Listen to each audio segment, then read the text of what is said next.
بسم اللہ الرحمن الرحیم. میرا نام ہے ڈاکٹر یاسر عرفات. نیا دن، نیا ایڈیٹوریل اور نئی معلومات. آج کا ایڈیٹوریل روزنامہ ڈان سے لیا گیا ہے اور اس کا تعلق پاکستان کی معاشی حالت سدھارنے کے دعوے دار ایک بہت بڑے وفاقی ادارے سے ہے. اس اداریے کا عنوان ہے ٹیکس ریٹرن سکینڈل.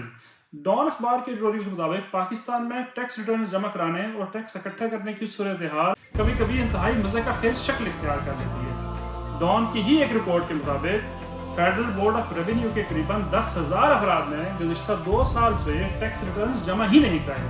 یہ صورتحال بحیثیت ادارہ ایف بی آر کی کارکردگی پر اٹسیلف بہت بڑا سوالیہ نشان ہے. یہ بات توجہ طلب ہے کہ ایف بی آر کے عملے اور افسران کے لیے وہ ڈیڈ لائن نہیں ہوتی جو کہ باقی عوام کے لیے ہوتی ہے، بلکہ انہیں نسبتاً زیادہ وقت دیا جاتا ہے تاکہ وہ اپنے ٹیکس ریٹرنز جمع کروا سکیں.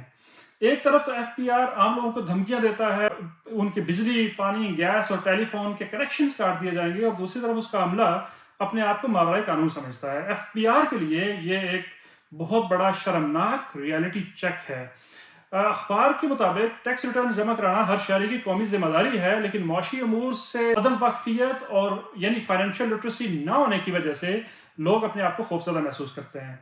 وقت کا تقاضا یہ ہے کہ ایف پی آر اپنے قبلے کو درست کرے اور لوگوں کو نہ صرف ٹیکس جمع کرانے سے متعلق آگے ہی دے بلکہ خود سابقہ عمل بھی شروع کرے، اور اس کے ساتھ ساتھ ٹیکس ریٹرنز جمع کرانے کے لیے اپنے ملازمین کو بھی ٹیکس نیٹ میں لے کے آنا چاہیے.